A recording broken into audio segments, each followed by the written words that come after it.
Welcome back. Today is day 2, and thank you for all the wonderful feedback about day 1 when we're talking about our Spring 2024 open house plan. And this is a free plan for all of you guys to use. Remember, the notes for today's show are down below. By down below, I mean in the show description if you're on Spotify, Stitcher, iTunes, Apple Music.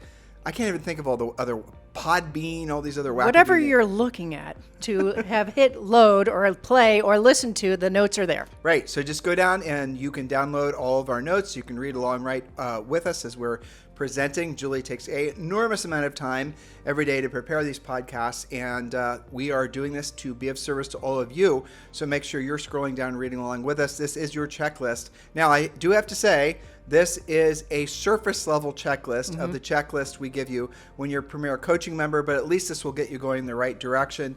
And when you're down there looking at the show notes, remember, you can join Premier Coaching and get the full checklist. And it's part of the first 30 days, which costs you absolutely nothing when you join Premier Coaching. So scroll down below, click the link to join Premier Coaching, or you can just go to premiercoaching.com. And yes, that does include a daily semi-private coaching call with a Harris certified coach. All right, Julie, yesterday we left off at point number 7. Let's roll right into point number 8. Point number 8, part 2, talking about open houses, and that is for you to have what are called rate sheets in your open house, showing at least 3 different ways to purchase the home. This has become even more important with the modulation of interest rates.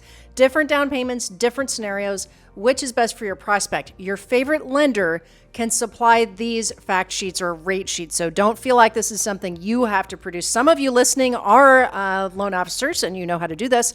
For the rest of you, rely on your favorite lender. Now, I have a question for you, Julie Harris. Yes. If you had a lender that was willing and able, and frankly, you wanted them to do an open house with you, would you have them do it? Absolutely, 100%. I would too. Now, how would you have the lender position themselves during the open house? Where would you have them stationed? Sure. Well, you can have them help you sign people in.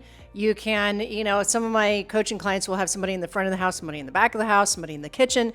I highly recommend that at least one of you have a laptop so that you can be looking up different programs and gathering contact information, all these types of things. The main thing is the lender is not there to just basically do their lender thing. The lender is there to assist you. Yes. Meet and greet. It's just essentially they're there to assist you.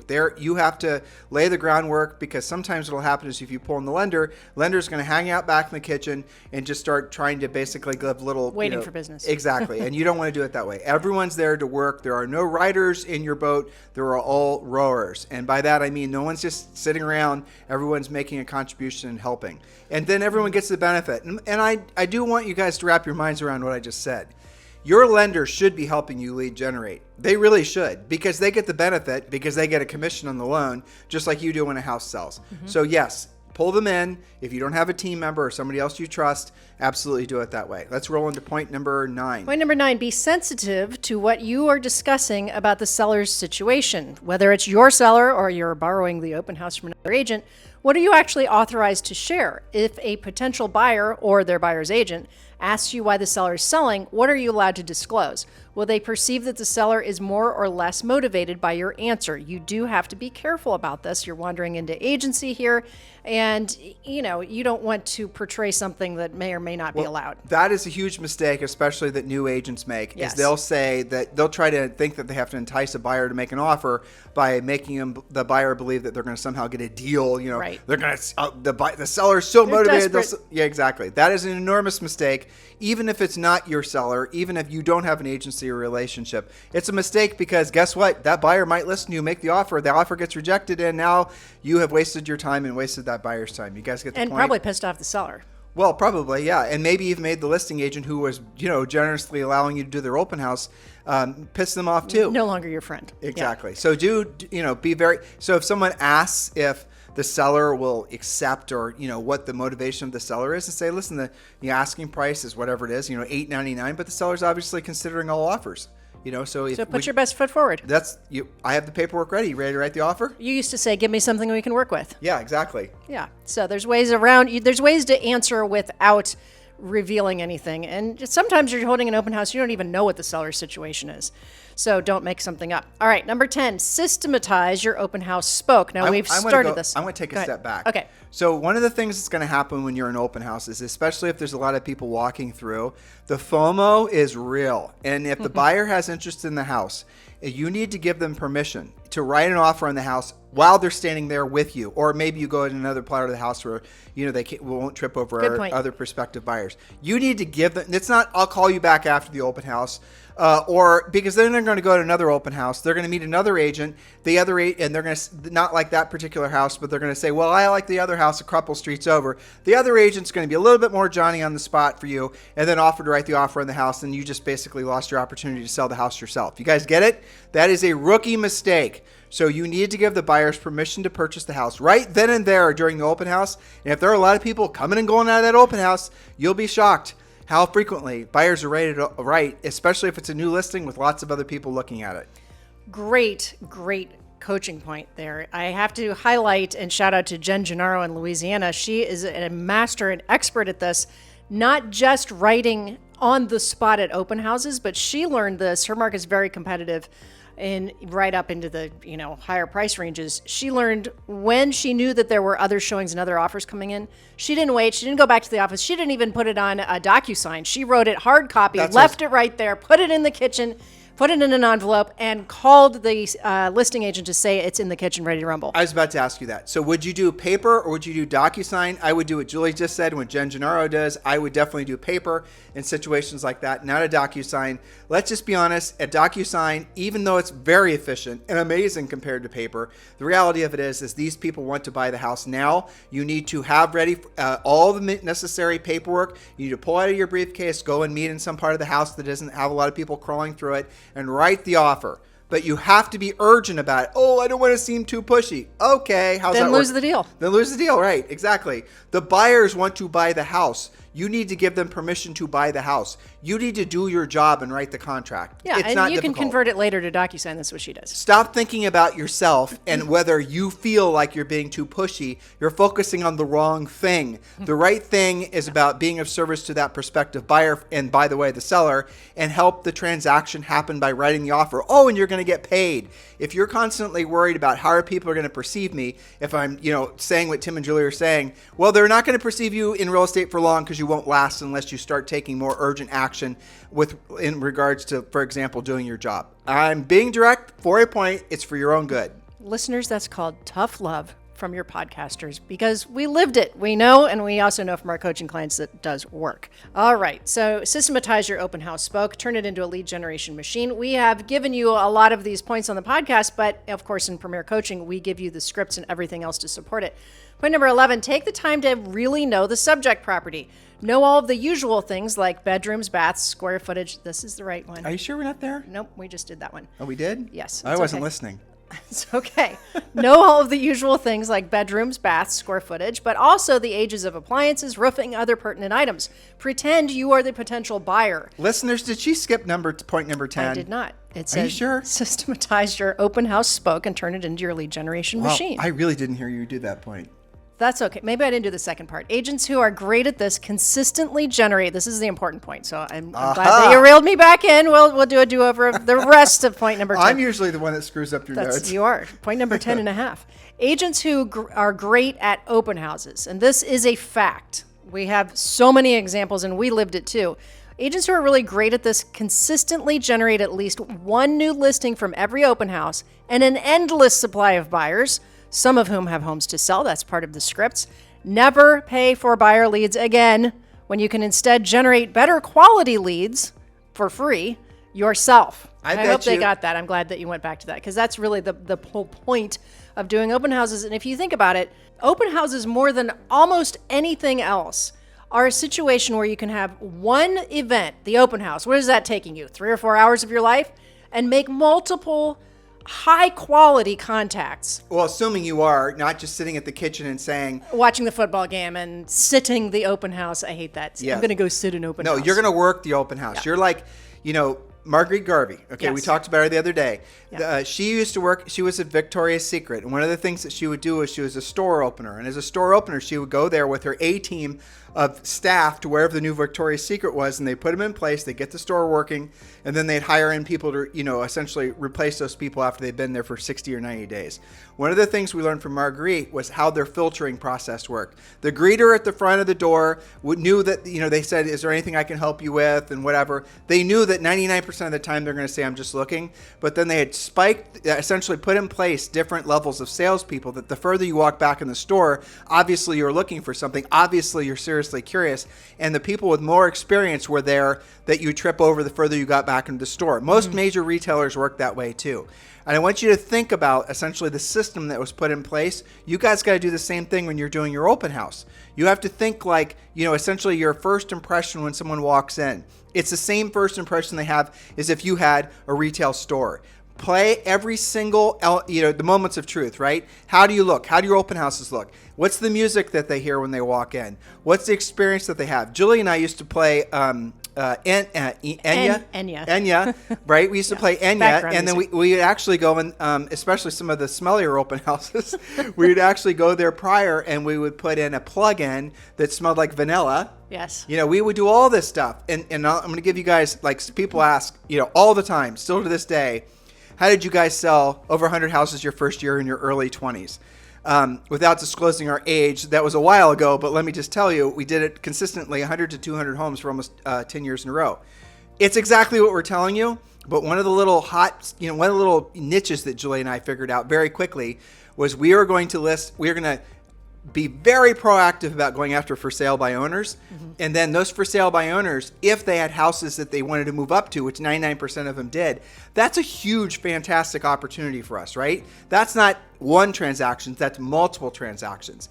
And so we would, obviously work with that prospective seller to make them want to work with us, then we can get the up leg on the sale. And we just did that over and over and over again. I would say over the 100 deals that we did, probably I would say 25 or 30, maybe more, were FSBO sellers that ended up becoming buyers for us, and then the rest were just probably standalone buyers or standalone sellers. And a lot of that was generated from open houses. It was. Because we would follow the breadcrumbs here, listeners.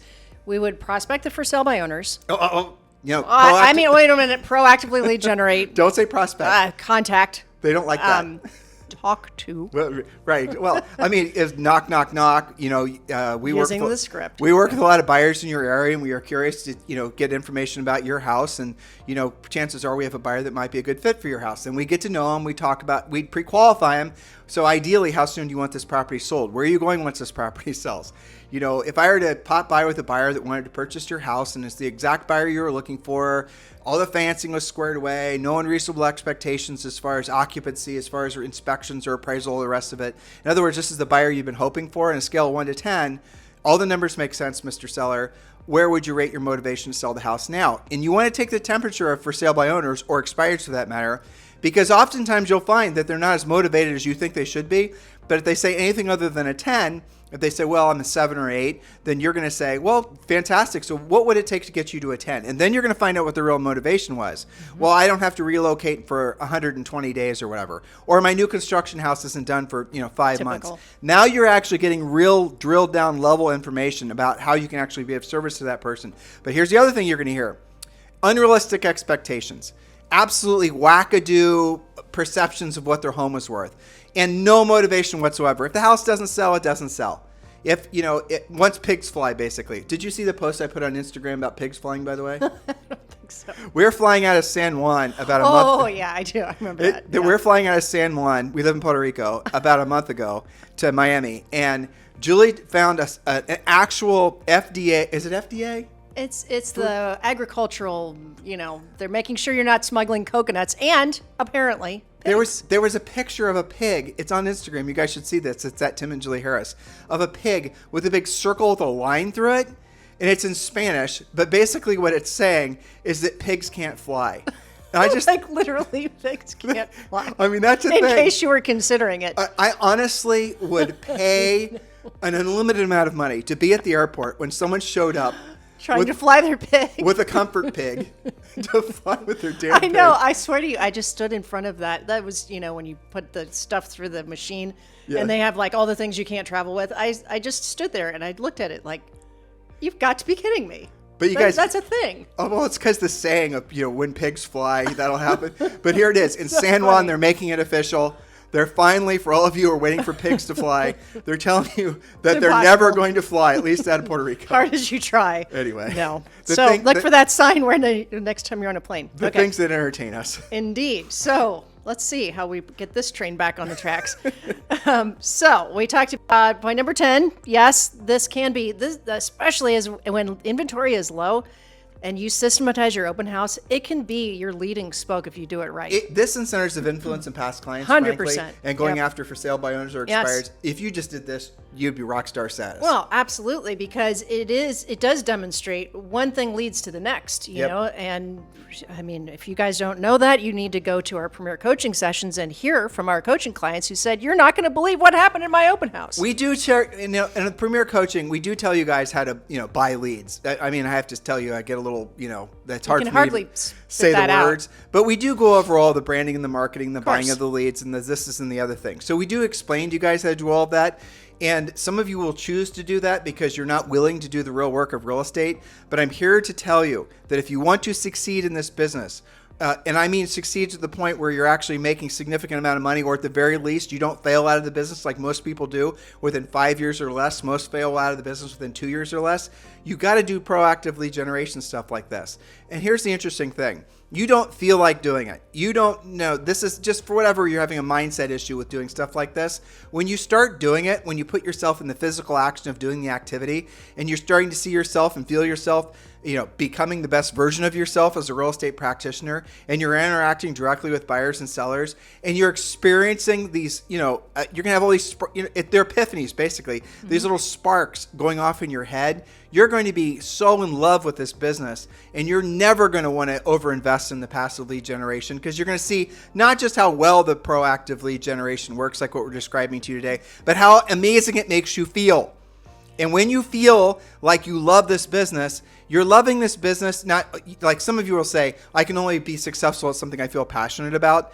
I have unfortunate or fortunate news for all of you. You will never actually feel passionate about anything, related to work for any long period of time. But what you will feel passionate for are the results that come as a result of you doing what you don't want to do when you don't want to do at the highest level. So you might not want to do open houses. I get it. You want your Sundays. I mean, Fine. You don't want to do some of the things we ask you to do because you don't feel passionate for them. I understand. I didn't either. But here's the thing. Feel passionate for the freedom that comes from it. Feel passionate for the person that you're becoming. Feel passionate for the example you're being for your family, your friends, your neighbors, your fellow real estate practitioners. Feel passionate for the lifestyle that you're earning. Feel passionate for those things. Feel passionate for the results that you're creating for other people and for yourself, because you've been doing what you don't want to do and you don't want to do at the highest level. So if you're stuck in the mud about being a proactive lead generator, you've got to realize the cost, what you're paying for that. What you're paying because you want to buy leads and spend all your money doing the You're marketing. literally and the branding. paying for it. You're paying for it. And with what's happening with real estate commissions, what's happening with the cost of leads, what's happening with a lot of these, passive lead generation things becoming so ridiculously oversaturated. You want to know where all the competition is? All the competition is with all the passive stuff, the branding, the marketing, the YouTubing. That's where all the competition is. The competition is not with what Julie and I are telling you, because it's easier to do the other stuff because you don't actually have to learn the skills necessary to be really, really good at something. Hopefully that resonates with at least 10 or 15% of you, because those are the ones ultimately they're going to succeed at the highest levels. Well, those are the ones that have the light bulbs going off in their heads. Hopefully. After that, because you say it with passion because you're passionate about their success. I remember, Julie, when you and I were barely married. We've been married for 32 years, and we got into real estate. And I remember very clearly you and I doing this on East Jeffrey and all these other streets in Clintonville. And I remember how amazingly proud of ourselves we were when we first had our first sale. Julie and I had student loans when we got out of college. And I don't know if you guys knew this, but the stupid student loan books, when they used to be coupons, the freaking pages were laminated. How do I know that? Because one of our first goals, when we had $45,000 in student loan debt, one of our first goals, our first year in real estate, was to pay off our student loans, which we did. And so, true story, we went to our backyard, I'm not making this up, with lighter fluid, and we tried to burn those sons of bitch books. And you know what? A celebratory bonfire. They didn't burn. They wouldn't catch. They wouldn't catch. With lighter fluid, they wouldn't burn. So we just basically ended up burying them. But I mean, I thought that was funny, I right? forgot about Yeah, our first year in the Hilarious. business, and this was in the 90s, back when we were in our early 30s, we earned over $300,000. I mean, $300,000 is still a lot of money, but back then it was all the money All in the the money, world. yeah. And you guys can do the same thing. The market's actually, I think it's easier now. Oh, I do too. Because sale prices. Absolutely 100% because of sale prices. And honestly, with regards to this particular lead generation topic, open houses are working far better now than maybe any time I've ever seen in our careers. For sure.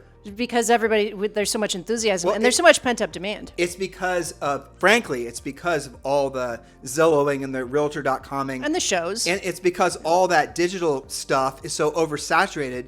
The real consumers are so burned out from the stupid forums on websites and those leads being sold to 20 different agents and all those agents texting and emailing. They're just avoiding all that crap, and they're going to look on Zillow, they're going to look on Realtor.com, but what they're really going to do is they're driving open houses. If they're driving neighborhoods looking for open houses, that's where the money's at. The money is where, the success and the opportunity is where the consumers are going. That's where they're going. Yes. They're stepping away from their computers. They're going out into the marketplaces. They've done their research. They know where they want to buy. Meet the consumer where they're at. I mean, it just makes sense. It's so much easier to do it this way, guys. And of course, you are not paying for those leads. Point number 12, get an open house partner. We talked a little bit about this before. Ideally, who's licensed to help you manage the sign-in process, answer questions, and provide added security. It's a great thing to have so many people attend your open house, but it's even better when you're actually able to connect with 100% of them after the fact. So you mentioned security, and I agree with what Julie just said. We do all this. There's a huge drill down on this in Premier Coaching, but that's the reason we want you guys to stay towards the front of the house. That's the reason we want you to be there to greet everyone, and don't give private tours, especially if you have a lot of people coming through. You want to know who's coming, and you want to know who's going, and you want to stand there right by the front of the house and ask everyone to sign in. Yes, that is your job. Just smart. Right. And it is the point of the open house, too. And it's also worth mentioning if the house is occupied, again, this is all on Premier Coaching, but you want to go and make sure simple things are secured. Any sort of jewelry, you need to go and look in the seller's medicine cabinets with the sellers there, right? Because you never know. They might have snuck a camera in there, but look in their medicine cabinets and see if they have any prescription drugs, especially painkillers. You need to go with the seller prior to the open house if the house is occupied, and you need to have to remove anything that some person with, nefarious intentions might be looking for. That's right. And even, I used to talk to them about little things that maybe aren't even that nefarious. Maybe some people are used to, they come home from work or it's on the weekend, they take their watch off. They have a little jewelry catcher by the front door. By the front door. Or they put their keys there, or they put their wallet there. It's just out of habit. And maybe, bunch of kids come in and knock it off, or maybe somebody's nefarious, maybe they're not. The way that you have a house for sale is different than the habits that you have when it's not for sale. We're not saying that to freak you guys out. That's just a reality, and you want to be smart about how you're coaching your sellers. It's hard to work sellers, especially first-time sellers, into the reality of what Julie just said. In Premier Coaching, we give the seller, we give you to give to the sellers this complete home selling guide, which lists off and gives them checklists and whatnot. But you also are going to sometimes have to Dr. Phil them a little bit. If there is new construction in your marketplace, take them to a new construction model. Have them see what their perspective, with the buyers who are also considering that new construction house versus their house, what they're seeing. Yes. Point out that there's no personal pictures on the wall. Point out that there's no, pets, in the house. Point out the fact that there's no that. Show them all of that. So let them know that the consumers, their prospective buyers, that's the expectation. That is the goal. In terms of how you should stage a home, it should look like a new construction home. Especially if you're competing against new construction. Especially. Yeah, because those guys, new construction folks, especially the big national builders, they pull out all the tricks. They absolutely do. So our final point today is number 13. Follow up on any and all leads from your previous open houses until you've spoken with all of them and pre-qualified them for motivation, time frame, working with somebody already, or are ready for an appointment with you, of course, using our scripts. Conversation outlines. That's right. And your goal, again, to emphasize point number 13 is to definitely, actually it's probably point like number 26, considering all the extra points we give them. Bonus point. Yeah, exactly. But is to actually generate leads. And follow up on them and turn them into appointments. By the way, the same day, call them all and pre-qualify them. Thank them. Use our scripts on the website on Premier. Yes. Thank them for coming to your open house. If you only had an opportunity to collect their information because they signed your sign-in book, thank them for coming to your open house. And then use our pre-qual script. I assume because you were coming through the open house that you have a house in the neighborhood you're thinking about selling. Use our scripts and you'll start, again, depending on the price point, you'll start discovering that open house was chock full of all kinds of opportunity. Yes. Don't put them into a drip campaign and not call them.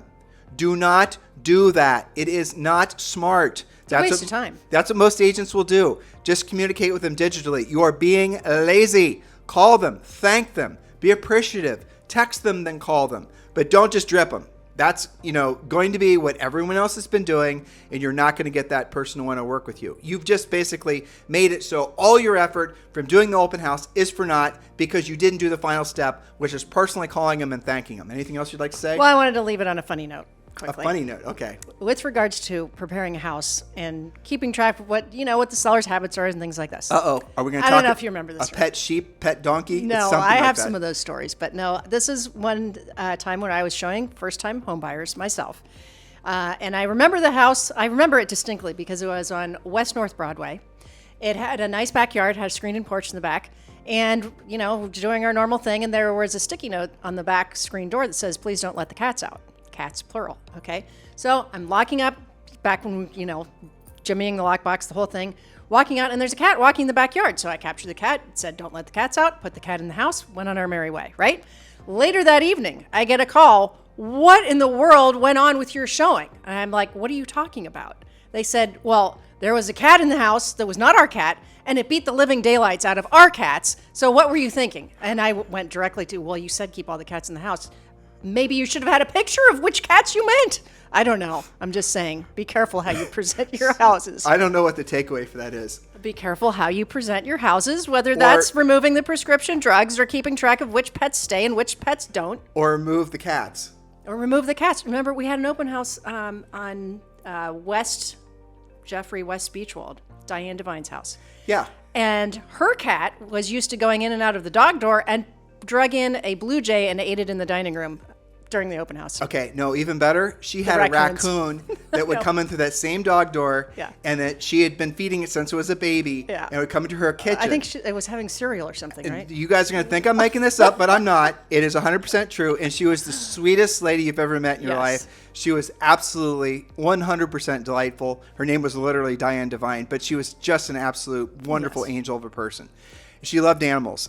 I'm not making this up. Dog door, raccoon comes in, feeding it since it's a baby, would come visit her every night. She sells the house. We sell her another house.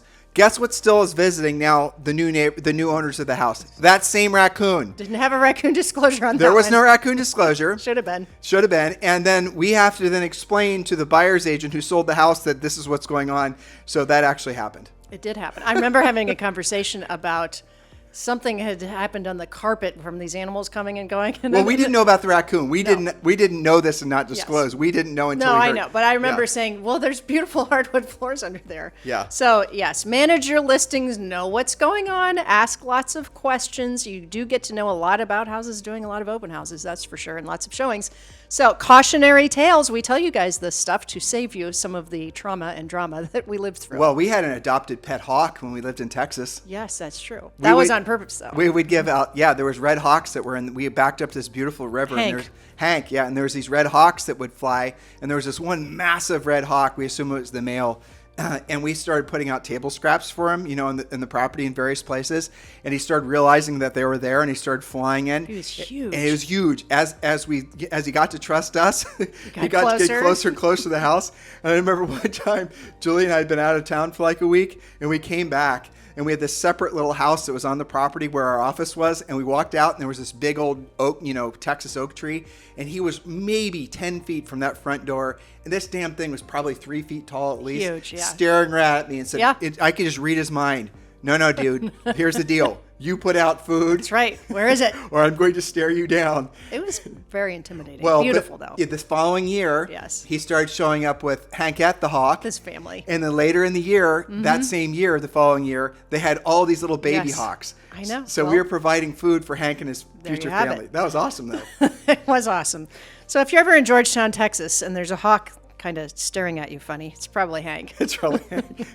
Well, anyway. I think our podcast has peaked. Yeah, I think it has too. You guys have a fantastic day.